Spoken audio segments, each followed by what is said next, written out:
Hello, my name is Gulnara Galimzhanova, and I'm an English language teacher at the Multidisciplinary College at Kokshetau University, Kazakhstan. I teach English to pre-service English language teachers, and the focus of my video lecture today is enhancing reading literacy competence among pre-service English language teachers.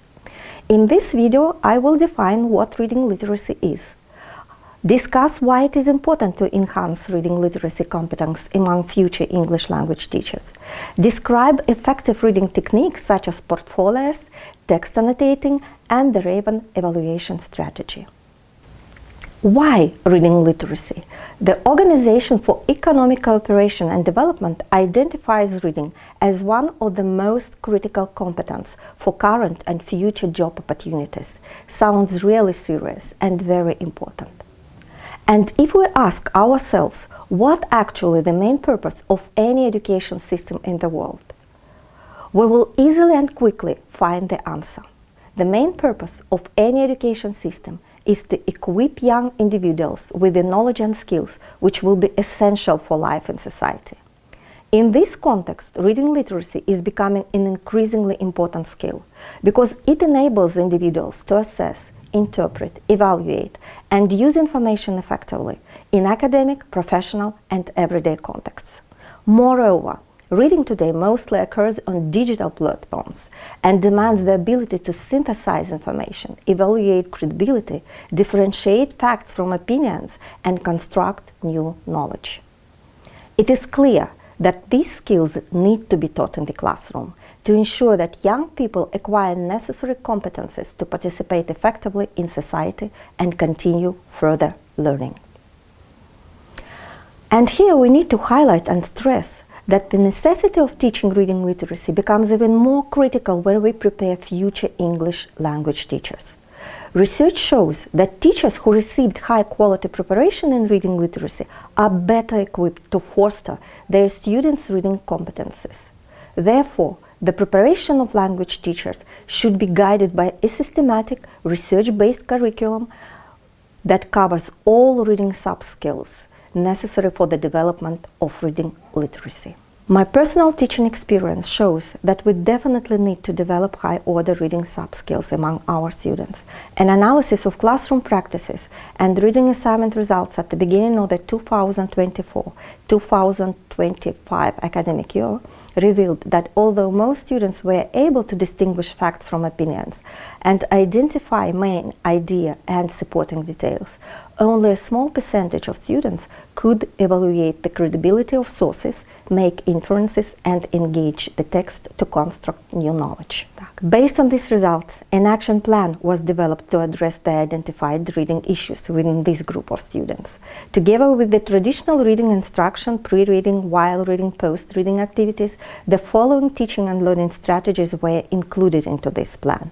Portfolios for ongoing formative assessment and feedback, annotating the text using highlighters, and Raven evaluation strategy.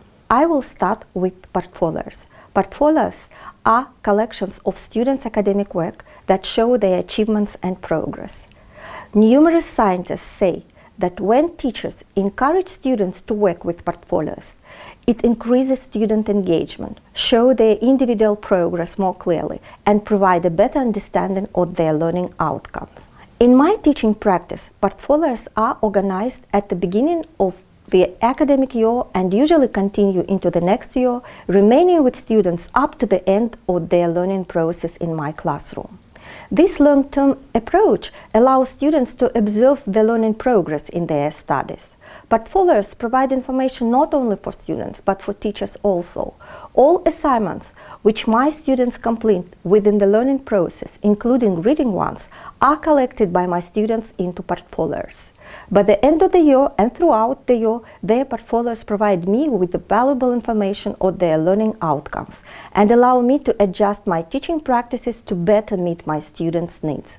I can monitor and evaluate learning progress over time and see to what extent my teaching practice has been effective and productive for students. Next strategy that is widely used by many educators around the world and one that I employ in my teaching practice is annotating texts with highlighters. This is also one of the most effective reading strategies, as it fosters active reading, deep comprehension, organized thinking, and the development of metacognitive skills. But to ensure that all students can benefit from this technique, it is important to explain what to highlight, how to highlight, why to highlight, and how to use the highlighted information for the analysis. Only when students are well aware of what they are doing can help them to use this strategy effectively. The last but not the least strategy is Raven evaluation strategy.